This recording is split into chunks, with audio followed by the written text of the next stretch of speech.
주님의 사랑으로 인사들 나눕시다. 사랑합니다. 반갑습니다. 원근 각처에서 하나님께 기도하기 위해 오신 여러분들에게 감사를 드립니다. 오늘 이 로마서 6장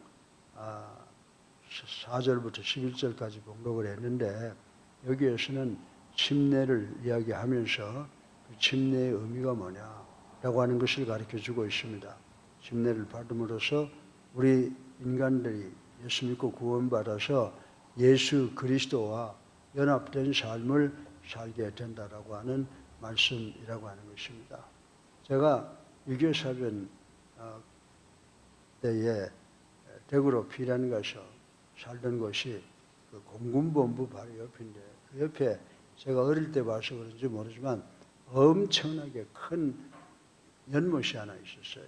호수 쌀이 못이라는 게 있었는데, 여름만 되면 거기에 뭐 어른, 중년, 그 다음에 뭐 어린아이들 할 것 없이 모여서 아주 복잡했습니다. 하루는 제가 우리 형들과 함께 그 물가로 놀러를 나갔는데 마음껏 뛰놀 수가 있어서 대단히 기뻤습니다.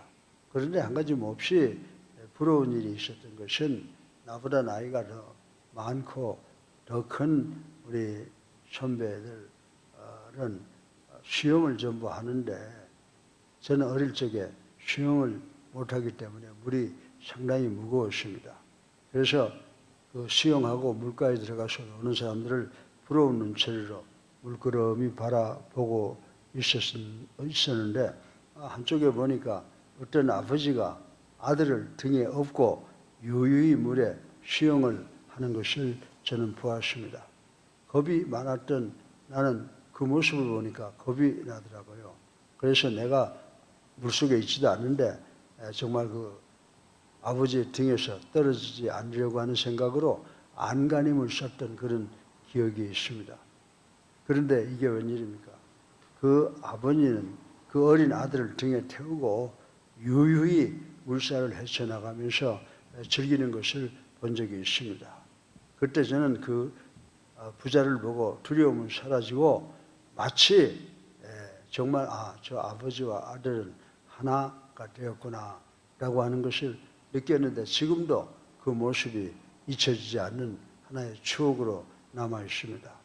좀 비교가 안 되는 것일지 모르지만 엉뚱한 이야기 같습니다만은, 저는 오늘 본문을 읽으면서 예수 그리스도와 하나된 삶을 살아가는 성도의 모습을 이와 같다. 아버지 등에 딱 붙어서 그 위험한 물속을 자유롭게 수영을 하면서 즐거워하는 모습, 그 모습을 보면서 이 어려운 세상을 살아가는 우리 성도들과 예수님과의 관계를 생각을 해봤습니다. 아무런 힘도 능력도 없는 우리 인간들을 등에 업으시고 죄악의 바다를 유유히 가르시는 우리 주님을 저는 생각을 해보았습니다. 오늘 본문에서 예수 그리스도와 함께 죽고 예수 그리스도와 함께 살아나는 믿음의 사람들에 관해서 말씀을 하고 있습니다. 그래서 바울은 성도를 향해서 뭐라고 말합니까? 죄에 대해서는 죽은 자이며 하나님에 대해서는 산 자다, 이렇게 말씀을 하고 있습니다. 이제 오늘 새벽에 그리스도와 연합된 제목으로 말씀을 드리려고 합니다. 우리가 예수를 믿으면 예수님을 나의 구주로 살아계신 하나님의 아들로 믿고 영접하고 침례를 받습니다. 그러면 이 침례의 의미가 뭐냐라고 하는 것입니다. 오늘 본문을 보니까 한마디로 표현하고 있어요. 뭐라고 표현하고 있어요? 예수 그리스도와 연합된 사람이다라고 하는 것입니다. 그래서 우리가 예수 믿고 세례받아서 구원받아서 예수 그리스도와 하나가 되었다라고 하는 의미가 무슨 의미냐 이 말입니다. 그런데 오늘 본문을 보니까 세 가지로 말씀을 해주고 있습니다. 세례받은 사람은 첫째로 옛사람은 그리스도와 함께 십자가에 못 박혀 죽었다라고 하는 것이고, 두 번째로 그리고 성도는 예수 그리스도가 십자가에서 부활하신 것처럼 영원히 산다. 그리고 세 번째로 죄에 대해서는 죽은 자이고 하나님에 대해서는 영원히 산 자다. 이 세 가지를 말씀을 하고 있는데, 우리가 이 세 가지의 말씀을 간단하게 생각해보고 아침에 우리가 예수 믿고 구원받아 세례받아 구원받는 의미가 무엇인가라고 하는 것을 간략하게 생각을 해보고 은혜 받기를 바랍니다. 오늘 설교 본론의 말씀 첫째로 침례는 우리 그리스도인들에게 옛사람은 예수와 함께 십자가에 못 박혀 죽은 자다라고 하는 것입니다. 바울은 우리 성도를 향하여 그리스도와 연합한 자라고 오늘 본문을 통해서 명명하고 있습니다. 왜냐하면 믿는 사람들은 이제 더 이상 세상과 죄악의 노예가 아니기 때문이라고 말씀을 드릴 수가 있습니다. 그래서 이사야서 53장을 보면 이사야 선지자가 말한 바대로 예수께서 우리의 질고를 지고 우리의 슬픔을 당하면서 십자가에 못 박혔습니다. 진정으로 예수가 찔림은 우리의 허물을 인하며 예수가 상함은 우리의 죄악을 인함이었다라고 말씀을 하고 있습니다. 그런데 이사야서 53장 4절부터 5절에 보면요, 예수가 십자가에 못 박혀 징계를 받음으로 우리가 평화를 누리고 예수가 채찍에 맞음으로 우리가 나음을 입었다라고 말씀한 것을 우리 읽어볼 수가 있습니다. 사랑하는 예수사랑 교회 성도 여러분, 우리 예수 그리스도께서는 단 한 가지 이유, 인간의 죄를 사해 주시려고 이 땅에 오셔서 갈보리 언덕 십자가에 달려 돌아가셨다라고 하는 것입니다. 예수 그리스도께서 십자가에 달리심으로 우리 모든 인간의 원죄가 씻음을 받았다라고 하는 것입니다. 이는 바로 우리의 죄악이 그리스도와 함께 그리스도의 고통당하심과 함께 십자가에 못 박혔다라고 하는 것입니다. 그래서 원죄와 자범죄 모두가 다 예수 그리스도께서 십자가에 달려 돌아가심으로 해결되었다라고 하는 말씀입니다. 사랑하는 예수님교회 성도 여러분, 죽음이고 절망인 인간의 죄의 뿌리가 이 십자가에서 다 소멸되었다라고 하는 것입니다. 그러니 이제 우리 믿는 자들은 죄에게 종노릇하지 않습니다. 이제 종이 아니라 해방된 자유인이라고 하는 것을 깨닫는 우리 모두가 되시기를 주님의 이름으로 축원합니다. 완전히 새로운 존재로, 거듭난 존재로 세상을 살아가게 된 것을 믿고 기쁨으로 이 세상에서 죄악과 싸워서 승리하시는 우리 모두가 되시기를 주님의 이름으로 축원합니다. 둘째로 성도는 예수님과 함께 영원히 사는 자들이라는 것입니다. 예수 그리스도와 함께 옛사람을 십자가에 못 박은 우리 성도들은 이제 예수 그리스도와 함께 새롭게 살아난 존재들이라고 하는 것입니다. 예수와 함께 사는, 예수와 하나된 존재라고 하는 것입니다. 예수와 함께 사는 존재란 무엇을 의미합니까? 먼저 마지막 날에 예수 그리스도와 함께 부활의 영광을 맞이하는 존재라는 사실입니다. 사망이 다시 예수 그리스도를 넘보지 못하듯이 성도들의 생명도 어찌하지 못한다는 사실이라고 하는 것입니다.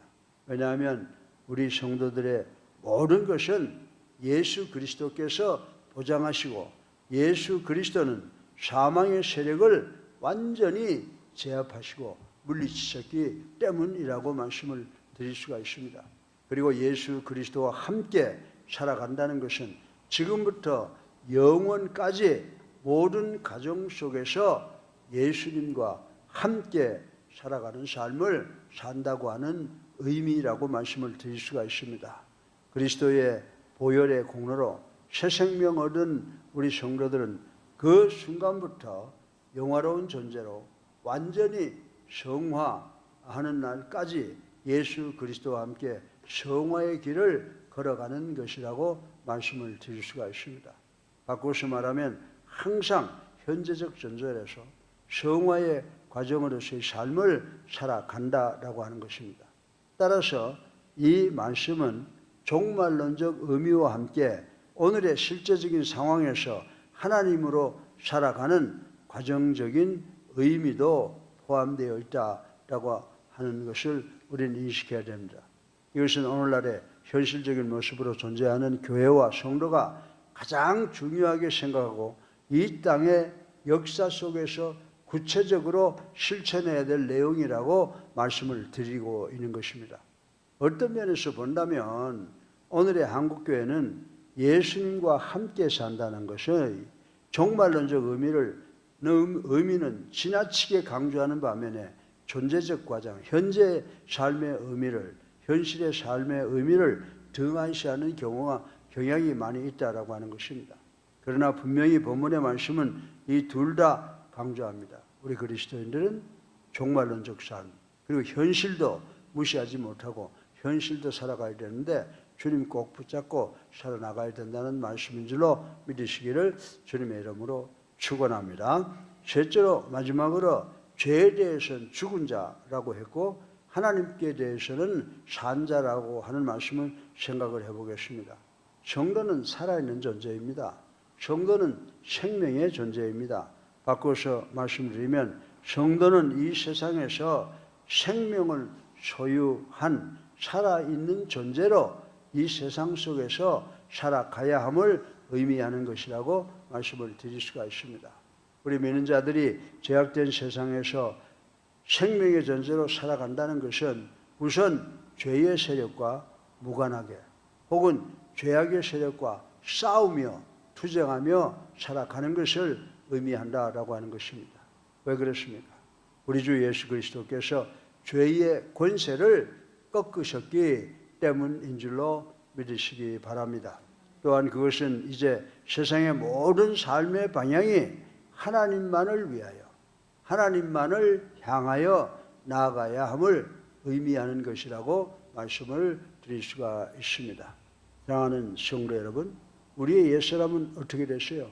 갈보리 언덕 십자가 위에 못 박고 새 생명으로 예수와 함께 살아가는 우리 믿는 자들은 하나님의 영광만을 위하여 하나님의 나라와 하나님의 의를 구하며 살아가야 되는 줄로 믿으시기를 주님의 이름으로 축원합니다. 그것이 마땅히 하나님의 사람으로 믿는 자로 성도로 걸어가야 할 길이라고 저는 말씀을 드리고 싶은 것입니다. 그러면 하나님을 위해서 사는 것, 하나님에 대하여 산 자로 살아간다는 것은 구체적으로 우리의 현실 속에서 어떤 모습으로 살아가야 된다는 것입니까? 그것은 다름이 아니라 썩어질 이 세대를 본받지 말고 항상 하나님의 선하시고 기뻐하시는 온전한 뜻이 무엇인지를 분별하고 구별해서 그 길을 따라가기 위해서 애쓰는 사람들이 되어야 한다라고 하는 의미인 것입니다.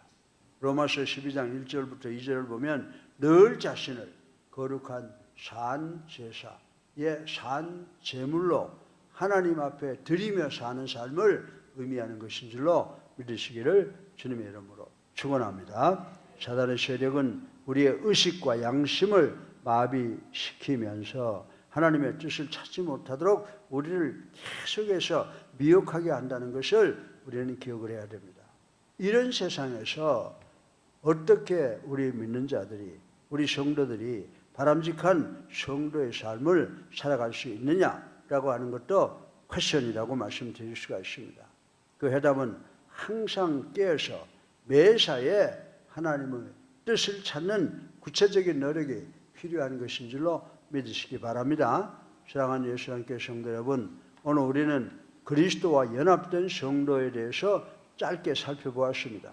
우리는 우리의 생활 속에서 얼마나 그리스도와 연합된 모습으로 살아가고 있는지 가슴에 손을 얹고 생각해 볼 필요가 있다라고 하는 것입니다.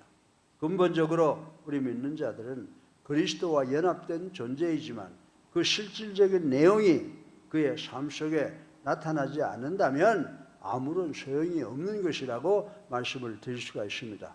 우리의 삶 그 자체가 하나님만을 위하여 사는 하나님 나라의 내용으로 가득 차야 한다는 것입니다. 형식적으로 겉모양으로서가 아니라 그 실질적인 내용으로 그리스도와 함께 하나님의 영광을 위하여 나아가는 살아가는 우리 모두가 되시기를 주님의 이름으로 축원합니다. 세례를 통하여 그리스도와 연합된 사람들은 어떤 사람이라고 그랬어요? 옛사람은 십자가 위에서 그리스도와 함께 죽은 사람이다. 두 번째로 성도는 또 예수와 함께 부활한 사람이다. 그래서 죄에 대해서는 죽은 자요, 하나님에 대해서는 영원히 산 자다라고 하는 이 특권을 우리가 반드시 기억해서 어렵고 힘든 세상 속에서 승리하시는 우리 예수님께 성도님들 되시기를 주님의 이름으로 축원합니다. 살아계셔서 우리의 삶을 주관하시는 만복의 근원이 되신 아버지, 찬양과 영광과 존귀를 올리고 회개하고 주님 십자가 사랑 감사합니다.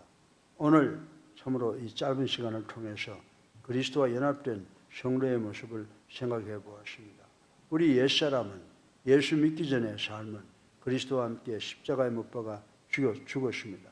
성도는 예수와 함께 또 예수의 부활을 따라서 영원히 사는 사람들입니다. 그러나 죄에 대해서는 죽은 자요, 하나님에 대해서는 산 자인 것을 명심하셔서 우리 예수 사랑교회 성도, 세상을 향하여 복음을 외치는, 그리고 죄와 싸워서 승리하는 하늘의 소망을 성취시키는 우리 모두가 될 수 있도록 축복하여 주시옵소서. 예수 그리스도 이름으로 감사하며 기도드려 사옵나이다. 아멘.